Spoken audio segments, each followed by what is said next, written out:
So hi guys, welcome to the channel. Myself Shubham, currently studying in University of Perpetual Help in Philippines. And in today's video, we are going to discuss about the 5 worst things about MBBS abroad. Okay, so the video is going to be a bit negative kindish, but still is going to be very useful for all you guys. So do watch this video till the end, and we'll start this video with the first basic point. Okay, that is the misinformation, or you can say it as the lies that are being said by the agents या फिर consultants. ठीक है, मतलब देखो जैसे ये एक चीज़ है, ठीक है, तो ये एक चीज़ है और ये 2 दुकानों में मिल रहा है, ठीक है. ऑब्वियसली अगर आप 2 दुकानों में जाओगे और दुकान वाला देखेगा कि हाँ मतलब वहाँ पे इसको ऐसा 10,000 बोला है, तो ऑब्वियसली वो आपको 9,500 बोलेगा, because the end product is उसको ये है कि बेचना है, ठीक है. तो वही चीज़ रहता है कि कंसल्टेंट्स को ना वही दिखाना होता है कि हाँ मेरे पास ज़्यादा सस्ता है, मेरे पास ज़्यादा अच्छे प्रोडक्ट्स हैं, तो आप यहाँ से लो, ठीक है. तो इससे क्या होता है ना, I am trying to let you know about the budget issue. मतलब बहुत बच्चे मेरे को मैसेज करते हैं, भैया ये कंसल्टेंट या फिर एजेंसी तो बोल रहा है कि 30 लाख में हो रहा है, कोई बोल रहा है 35, कोई बोल रहा है 50 वाले भी मेरे को आ रहे हैं कि यूनिवर्सिटी ऑफ परपेचुअल हेल्प में पूरा बजट एक्सटेंड होता है 50 लाख तक. मेरे को समझ नहीं आता कैसे, बट ऐसे बोलते हैं, ठीक है. बट बजट के बारे में अगर मैं क्लियर करूँ ना, परपेचुअल में मैक्स 34-35 में ना सब कुछ आपका हो जाना चाहिए, ठीक है. मतलब 35 में तो हो जाना चाहिए आराम से. आप देख सकते हो, लाइक मैंने वो फीस और फिर रेंट और फिर वीज़ा 5 साल का और कंसल्टेंसी चार्जेस, फ्लाइट और ये सब कुछ इंक्लूड करके ये मैंने बनाया है, तो 34-35 में आराम से होना चाहिए, ठीक है. तो this was the main point. मतलब समझ जाना चाहिए आपको कि ऐसा होता है, तो थोड़ा बचो. और ऐसा भी होता है ना, वो लोग बोलना चाहते हैं मतलब कंसल्टेंट सब कुछ आपको, ठीक है, बट वो बता नहीं पाते, क्योंकि द थिंग इज बहुत सारी चीज़ें उनको पता नहीं होती है जो वहाँ पे जाके एज अ स्टूडेंट ना आपको एक्सपीरियंस होता है, ठीक है. तो ये भी एक चीज़ है. And then we'll come to the second point. Okay, the second point is about extra subjects. ठीक है, तो लाइक आप कोई से भी कंट्री में चले जाओ, it can be Russia, Ukraine, China, Philippines. In all these countries you have to learn some extra subjects. Okay, बहुत सारे कंट्रीज़ में मतलब जैसे कि यूक्रेन हो गया, रशिया हो गया, चाइना हो गया, यहाँ पे फिजिक्स, केमिस्ट्री, एथिक्स ये सब पढ़ाया जाता है फर्स्ट सेम में एज एक्स्ट्रा सब्जेक्ट्स. और फिलीपींस में तो आपको पता है, ये भी साइकोलॉजी हो, BS बायोलॉजी हो, पूरा 1 साल आपको वही पढ़ाते हैं ये लोग.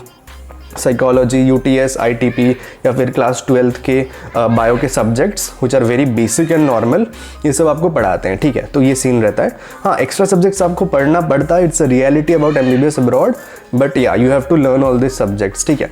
और अगर कोई मेरे को कॉन्टैक्ट करना चाहता है यार, तो डिस्क्रिप्शन में मेरे को कॉन्टैक्ट कर सकते हो, वहाँ पे मैंने मतलब कॉन्टैक्ट करने का डिटेल्स दे रखा है, ठीक है. And then moving to the third point. Okay, third point is basically about food. Okay, जैसे कि आप सोचो ना कि मतलब आप अभी घर से निकल के इंडिया में किसी हॉस्टल में जा रहे हो, ठीक है, तो इंडिया में ही हॉस्टल का खाने का इतना गंदा हाल है, like you can't expect the quality you are getting there to be same as your home. Okay, obviously there is a difference. तो वही डिफरेंस MBBS अब्रॉड में भी होता है. लाइक द खाना मतलब इंडिया के हॉस्टल जैसा ही होता है, उतना अच्छा एक्सपेक्ट मत करो, क्योंकि वहाँ पे ना मतलब हर चीज़ का ना मतलब बढ़ जाता है, ठीक है. ऑब्वियसली इट्स मतलब आउट ऑफ इंडिया, तो हर चीज़ इंपोर्ट करना पड़ता है, तो कॉस्ट बढ़ जाते हैं. मैस बहुत सारे होते हैं. मैं फिलीपींस के बारे में बात करूँ ना, there are a lot of mess, 5 से 6 मैस थे, बट अभी शायद 2-3 फंक्शनल है, क्योंकि ऑब्वियसली बच्चे नहीं है ना, तो 2-3 मैस बंद हो गए, वो जाने के बाद खुल जाता है, ठीक है. बट यहाँ पे क्या होता है, स्टार्टिंग के 1-2 महीना खाना बहुत अच्छा होता है, मतलब क्वालिटी यहाँ पे होता है, ठीक है. फिर उसके बाद 2-3 महीने के बाद धीरे धीरे कम होता जाता है, कम होता है, ठीक है. और यहाँ पे खाना भी लिमिटेड होता है बहुत सारे मैस में, बट खाना लाइक इट्स मैनेजेबल यार, यू कैन ईट. और वहाँ पे ये भी सीन रहता है ना कि बाहर कंट्रीज़ में कि you can cook and eat also, ठीक है. फिलीपींस में भी कर सकते हो, बट टाइम नहीं मिल पाता यार, दिक्कत ये है. और अगर आप मेरे जैसे मतलब नाकारा निकल गए जिसको खाना ही बनाना नहीं आता, फिर तो कहानी अलग है, मेस पे डिपेंड रहो फिर, ठीक है. और इसमें ये भी तो रहता है कि आपको वेजिटेबल्स लाना पड़ता है, फिर ग्रॉसरी के लिए जाके लाना पड़ता है, तो ये भी थोड़ा हेक्टिक रहता है. बट अगर आपको घर पे खाना बनाना हो तो ये सब करना पड़ेगा फिर, ठीक है, ये सब चलता है. बट या the food is manageable. Vegetarians के लिए दिक्कत होता है, जेन्युइनली दिक्कत होता है, बट स्टिल मैनेज कर सकते हो, कोई प्रॉब्लम वाली बात नहीं है. मतलब ज़्यादा अच्छा खाना नहीं मिलेगा, but still you guys can manage, ठीक है, कर सकते हो, दिक्कत वाली बात नहीं है. मतलब फिर अगला पॉइंट है फोर्थ पॉइंट, और ये ना सबसे ज़्यादा फनी, और मेरे को तो मतलब क्या ही बताऊँ, सबसे ज़्यादा गुस्सा ना इसी पॉइंट पे आता है कि द रूल्स कीप चेंजिंग, ठीक है. फिलीपींस में भी रूल्स कीप चेंजिंग एनमेट के बारे में, जैसे चैड हर साल रूल चेंज करता रहता है कि इस साल चाहिए उस मतलब फिर अगले साल एनमेट का परसेंटाइल क्वालिफाइंग नहीं चाहिए। फिर हर यूनिवर्सिटी का भी अलग अलग होता है, किसी का 40 परसेंटाइल है, किसी का 60 है, किसी का तो जैसे वहाँ पे जैसे गवर्नमेंट है वहाँ पे तो आपको 90 से ऊपर लाना पड़ता है अगर उसमें एडमिशन लेना हो। तो ये सब डिफ़र करता रहता है कि मतलब एक तो रख देना चाहिए इंटरनेशनल स्टूडेंट्स के लिए, बट ऐसा डिफ़र करता है, ठीक है।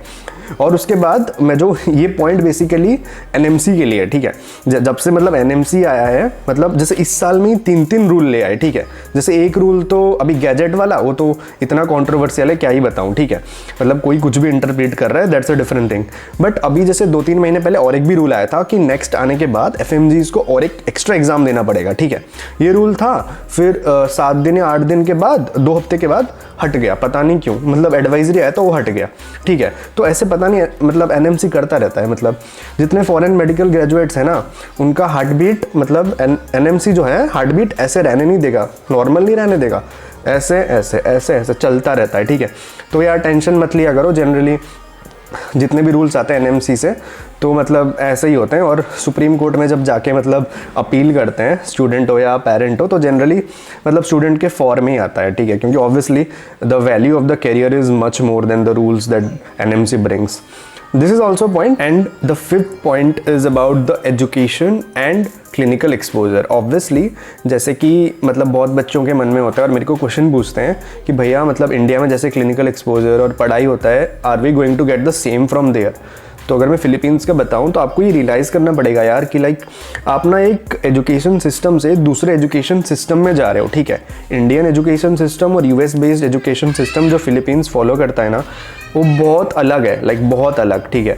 मतलब तो इसमें क्या होता है ना, जैसे इंडिया में होता है कि टीचर आता है, लेक्चरर, और बुक से पढ़ता जाता है, जैसे बचपन से हम पढ़ रहे हैं, ठीक है।